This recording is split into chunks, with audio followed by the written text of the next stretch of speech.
بسم اللہ الرحمن الرحیم۔ اولاد کے لیے سورہ اخلاص کا وظیفہ۔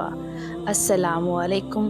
آج میں جو وظیفہ آپ کے ساتھ شیئر کروں گی، یہ وظیفہ سورہ اخلاص کا وظیفہ ہے، اور یہ وظیفہ ان لوگوں کے لیے ہے جو بے اولاد ہیں، وہ یہ عمل ضرور کریں۔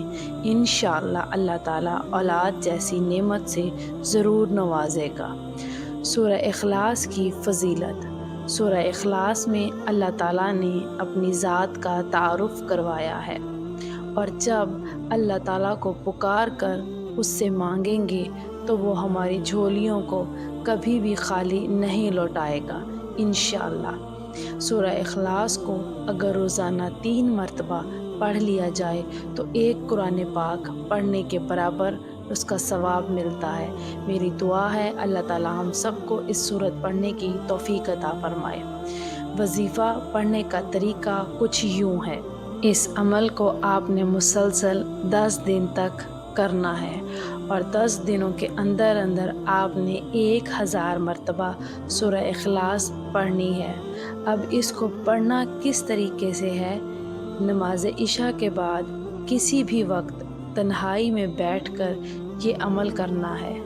یہ آپ کی مرضی ہے کہ ایک دن میں آپ نے سورہ اخلاص کو کتنی مرتبہ پڑھنا ہے، مگر 1000 کی تعداد کو آپ نے پورے 10 دنوں تک مکمل کرنا ہے، اور پھر اللہ تعالیٰ سے نیک اولاد کی دعا مانگنی ہے۔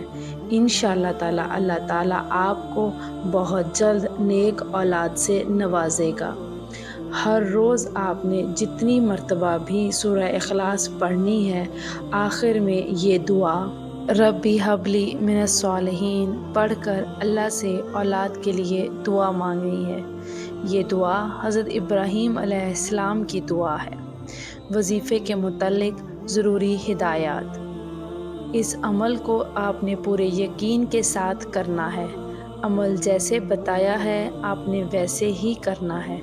اپنی مرضی سے عمل کا وقت آگے پیچھے نہیں کرنا۔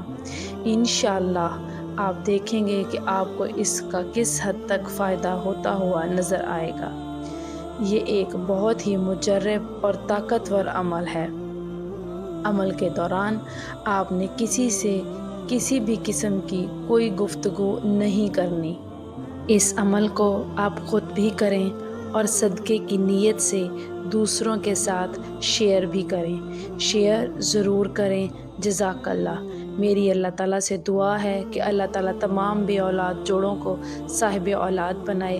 اللہ تعالیٰ ان سب بے اولاد جوڑوں کو نیک اور صالح اولاد عطا فرمائے۔ آمین۔ جزاک اللہ خیر۔ اللہ تعالیٰ ہم سب کا حامی و ناصر ہو۔ آمین ثم آمین۔